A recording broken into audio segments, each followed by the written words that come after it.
Well, we finally got some snow. This is wonderful North Carolina, where you can never tell what you're going to get. But the forecast was right on. They said that we would get rain to begin with during the afternoon on Friday, yesterday. And today, overnight, they expected we would get 2 to 4 inches. And I would say that we got about 2.5. So just take a look around and we'll see what the whole place looks like. There's lots of snow in the garden, lots of snow on my shed, and lots of snow pretty much all over the deck. The birds have been going crazy. Got out here this morning to make a pathway so I could get the bird feeders out, and they have been just going crazy out here pretty much all morning. So that's the story and the weather update from beautiful North Carolina. Hi friends, Prepared Suburbanite here with this week's update on things happening here in beautiful North Carolina. I saw a very disturbing article this morning on Fox News. Just stumbled across it, and it's one of the most frightening things I've seen in quite a long time. Families of U.S. Embassy personnel in Ukraine ordered to begin evacuation as soon as Monday, according to officials. The State Department has ordered U.S. Embassy personnel in Ukraine to begin evacuating the country as soon as Monday, U.S. officials tells Fox News. Next week, the State Department is also expected to encourage Americans to begin leaving Ukraine by commercial flights. While those are still available, one official said, Moscow has massed tens of thousands of troops at the border with Ukraine, leading to fears of an invasion. Late Friday night, the U.S. Embassy in Ukraine announced the first shipment of ammunition had arrived as directed by President Biden. U.S. officials say small arms ammunition constitute the bulk of 200,000 pounds of what the State Department is calling lethal aid needed by the Ukrainian soldiers at the front lines. U.S. officials also tell Fox that Javelin anti-tank missiles are expected to arrive early next week from the Baltic states and from U.S. military stockpiles. And then they've got quite a number of pictures of the troops and of the embassy in Kiev. It really does. We've been hearing about this conflict at the border of Ukraine for quite a number of weeks now. It's on again, off again. Biden's been talking to Putin. Putin's been pretty much ignoring what's going on. And it really does appear that we are in a state of pre-escalation right now. Not sure what it's going to mean, how it's going to pan out. I hope cool minds come to play here, that we don't have a big conflict that could potentially even lead to a world war. We've got China and Russia pretty much teaming up right now. Iran is out there building all kinds of nuclear capabilities. So I'm pretty concerned right now.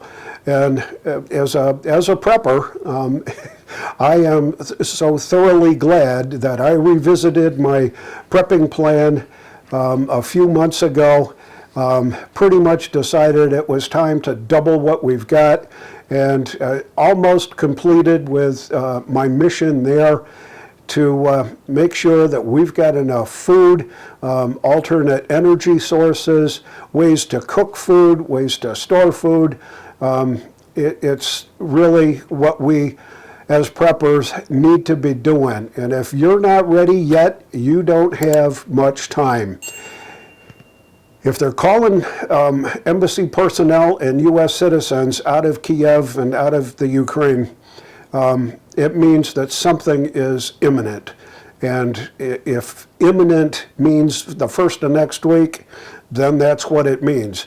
So if you've got a few extra bucks, add to your stockpiles, because now's the time. The other thing that I wanted to get into is kind of a lark that I stumbled on just a while ago. So let me get cameras set up here and get focused on the fun stuff.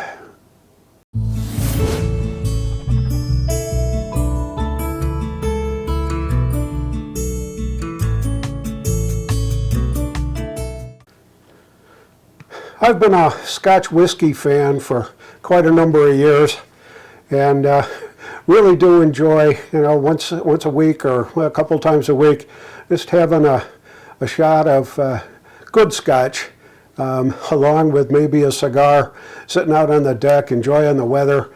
And just on a lark, about 3 weeks ago, I stumbled across this company that sells wooden oak whiskey barrels, customized and personalized. It's called Freedom Oak Barrels. I'll put a link in the description in this video. And so just on a lark, I said, I'm going to order one. It's going to be really cool looking. We'll see if it works. There's a number of really bad reviews about the company, about the quality of the product that they produce, but there's also, on the other side, a number of really good comments and reviews on their product. They make customized whiskey barrels out of oak and send you the whole package. It includes the bung at the top, the spigot in the front, and you can customize this front panel however you want. So you can put your name in there, the dates, whether it's Scotch or brandy or bourbon, whatever, and they'll emboss that on that front panel for you. They pack it, get it all ready, ship it out to you, and then they give you a page of instructions that I think there's 10 steps of making sure that you get the conditioning of the barrel so that it will do its job, and that's what I'm going to use it for. My plan is to kind of do my own blending of Scotch, and I'm going to start out with some stuff pretty simple. But in order to get to the point where you can actually put some Scotch in here, there's a whole bunch of things that you've got to do, and you've got to invest a minimum of 10 days to get her done. So you got to soak the bung and you got to soak the spigot for at least a half an hour. I did it for an hour. And then you fill the barrel with water, plug it up, put your thumb over the holes, and shake it around a little bit to take any of the little pieces of splinters or wood or whatever that's kind of still inside the barrel, because they have to drill holes in it and stuff. So you do that 2 or 3 times, and they say 3 to 5 times, until there isn't any more debris coming out. And then you fill up the barrel, close the spigot, tighten it securely, get the spigot installed. So just hand pressure to get it in there, make sure that it's lined up straight up and down, and then fill it up with hot water, and then leave the top hole open while filling, and once it's full, tightly secure the bung in the hole. So it may leak in the very beginnings because it hasn't been conditioned properly. So what they suggest is you put it in a tray or something that you don't really care gets wet, if you can afford to set it aside, or if you can use your sink, I guess that's okay too. So then you continue that process every day. So I did it for it arrived probably at 3 in the afternoon on whatever day it arrived. And then I took the initial instructions, got the spigot and the bung soaked. I cleaned it out best I could, probably 5 times, shaking the water out of it to get any of the wooden splinters and debris out of the inside of the barrel. And then I filled it with hot water. It was probably 4:30, 5 o'clock that afternoon, and let it set overnight. And then that was basically day 1 for me. And then I repeated that process every morning for 10 days. And I finished day 10 yesterday. So today's the day that we're going to anoint this with Scotch. So first, it's still full of water, so I'm going to dump it out, let it sit for a bit to kind of dry a little bit, but not too awful much, because I don't want a lot of water mixing in with the Scotch.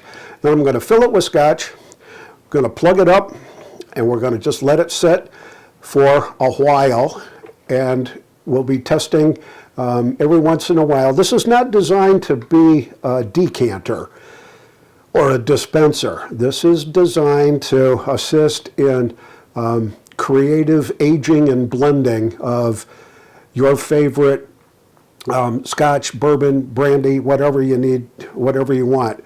So I'm going to get started. We'll be right back.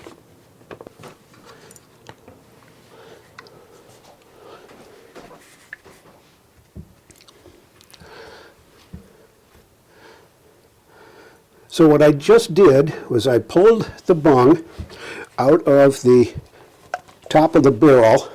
I'm going to open the spigot and let some water drain out. And then I'm going to flip it over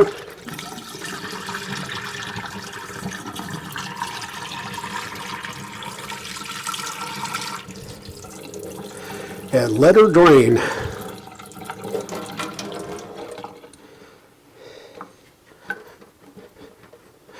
So there's always a little extra water in there, which I gotta kind of shake out. And that's what's happening right now. I can smell the oak when that happens. It's very interesting. For those who burn oak in their fireplaces or have split oak rounds into firewood, you know the smell of fresh oak. And it's there for sure. So, just wiping it down, make sure that it's dry on the outside, and I'm going to set it back here in its rack, leave the bung out for a bit, and I'll be back shortly. So what we've got here is a 2-liter oak barrel. The whiskey that I'm going to put in it comes in 750 milliliter bottles. So 2 750s is going to be 1.5, I guess, of 2 liters. So I had a little bit of extra here, put that in, had a little bit of extra of another brand that I put in, and now we're going to finish it up and top it off. Make sure that all your spigots are closed when you do it.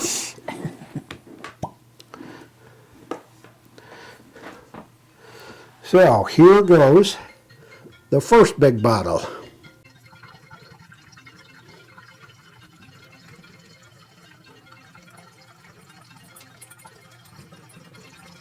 That's right, that's right.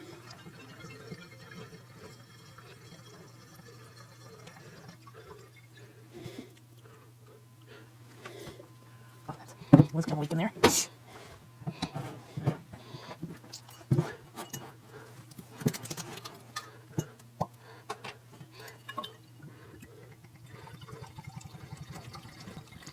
Now, monkey shoulder is one of Okay. Monkey Shoulder is one of my favorite blended scotches, and it's got a very unusual name. Apparently, in the olden days, there was a person that would work out in the barrel section, lifting and moving barrels and turning them and stuff like that. And during the course of the day, his shoulder muscles and his arm muscles would get extraordinarily fatigued from all the lifting and carrying and all the work that he was doing out there. So his body posture would favor his strong arm, a strong hand, his strong shoulder, and he'd kind of walk around at the end of the day tipped over on his side like that, and that's what they call monkey shoulder. And why they named their Scotch Monkey Shoulder, I don't know, but it sure is kind of a cool story there. So there's that. I got to look down in there and see how far we got. Yeah, we got just a little bit to go. So I'm going to put in just a little bit more of one of my favorites. This is the Glenlivet Founders Reserve. Now this is kind of like an infinity barrel in a sense that we're going to keep refilling it with Scotch from time to time. And it's full. Nothing you can do. All right, I'm just holding this tight for a minute. Ready? Oh. Oh, I should have brought that bottle over. That's All right, what. so what we got is a very full 2-liter barrel with a couple different kinds of Scotch in there. And my whole strategy here is to use this barrel to age this.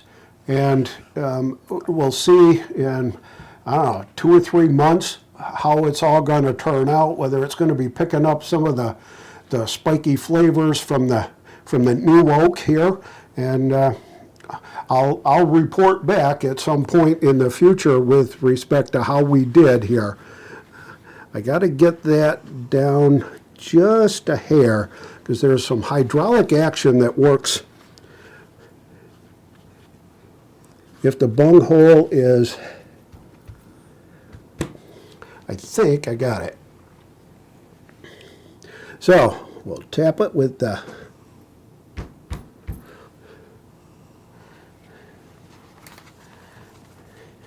there. Made a mess, but that's usually how things go. I hope you found this interesting. It's a cool little idea if you've got a bar, if you like Scotch, if you like blending whiskeys, if you like bourbon, you can have fun with these. They're not all that expensive. I think this altogether with the shipping and the tax and all that was about $70. And this is the 2-liter size. They make a 3-liter and a 5-liter size. So here's to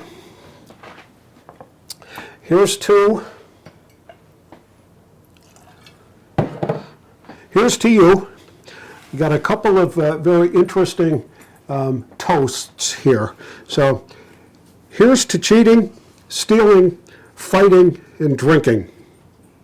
If you cheat, may you cheat death. If you steal, may you steal a woman's heart. If you fight, fight for a brother. And if you drink, may you drink with me. This is the Prepared Suburbanite reminding you to be prepared always, and I'll see you all on the next video. So here's the official disclaimer. I am not being compensated by the Monkey Shoulder Scotch people. I am not being compensated by the Oak Barrel Company. This is just something that I found that was fun. I used my own funds to buy this, both the Scotch and the barrel. So there's no compensation going on for me with any of this.